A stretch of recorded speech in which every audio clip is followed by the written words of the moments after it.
TxStampin Sharon, bringing you another card today. It is gorgeous, but so easy. You're gonna love it. You'll be able to make a bunch of them really quickly.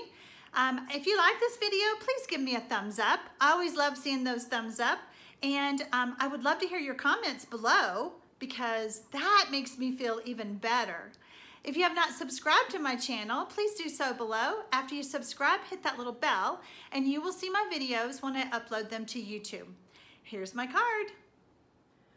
When I made this card, it really made me reflect on how grateful I am for so many things, but I'm so grateful for all of you who watch my YouTube videos, who leave your comments. It really does warm my heart. So let's make this fast, easy card together. I am using the Falling for Leaves bundle that is available starting September 5th in the Stampin' Up! 2018 Holiday Catalog. If you need anything, please don't hesitate to ask. If you would like to place an order for this, you can visit my website and do so. I have everything ready. I only need a few things. I love using the Whisper White thick cardstock for my base. It just feels good, and when someone gets that card, it is a heavyweight card and just really is a good card base. I have my Country Lane Designer Series paper already cut, and I'm gonna go ahead and add that, with some snail. You don't need much snail. You just don't want the card to fall apart when you mail it off to the recipient. I love this pattern. There is a beautiful embossing folder that matches it or is the same design. So you could create this on any color piece of paper.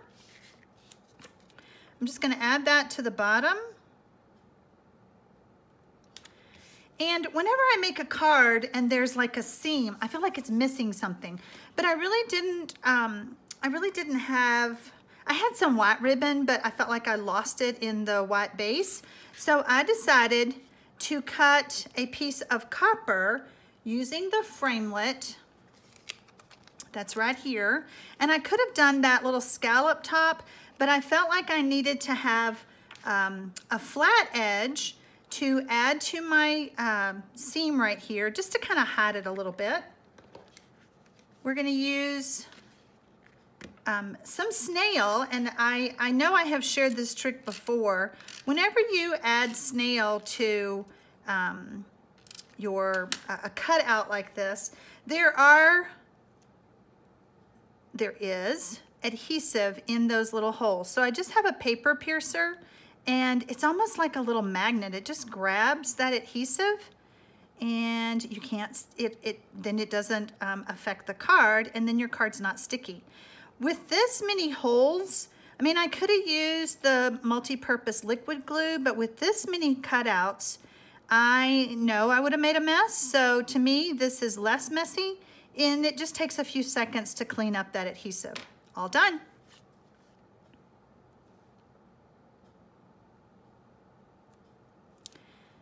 Those of you who have watched me, you know I love copper.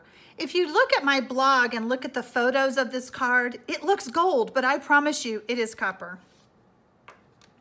So let's talk about the copper foil paper. I know I mentioned this on a previous video when I did, but if you missed that video, there is a plastic coating back here, and when you're running a very detailed die framelit through using the copper paper, it really is hard to get all those little pieces cut out. So if you will just take and remove the backing, and you just want the backing, you don't want the actual paper. And you'll see what I mean when you go to do this. I would love to know if you try this at home. This is one of those things you can try at home.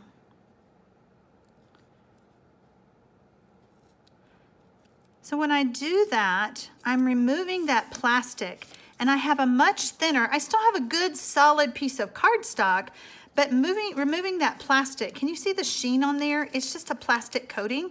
It really does help cut that and get all those detailed pieces cut out. Now I'm gonna take my embossing buddy. You always wanna use an embossing buddy.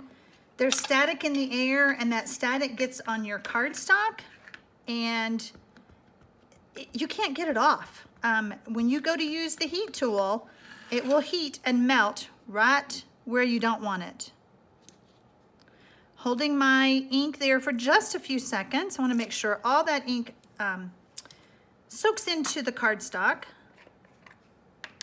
I just realized I need to buy some more copper embossing powder. I use it all the time. What is your favorite embossing powders? Do you guys do a lot of embossing? I would love to hear your comments below. You know, there's silver, there's gold, but my favorite is the copper. All right, so we're gonna heat set it.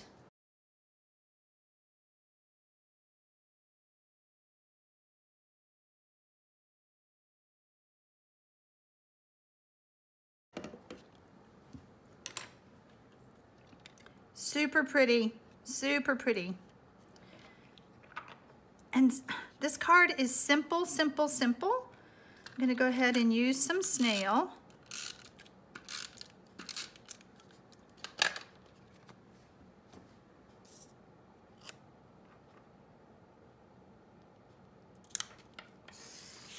And if you've watched me before, I don't think any card's complete without dimensionals. These are Stampin' dimensionals.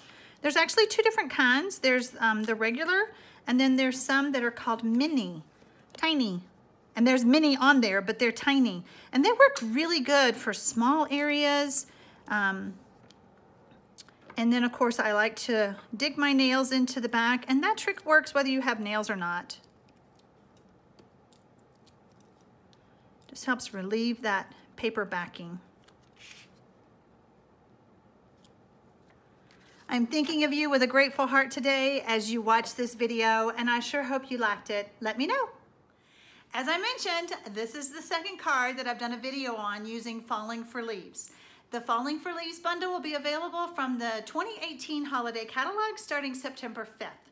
If I can help you with placing an order for that, please don't hesitate to let me know. Thank you so much for taking the time out of your day to spend it with me.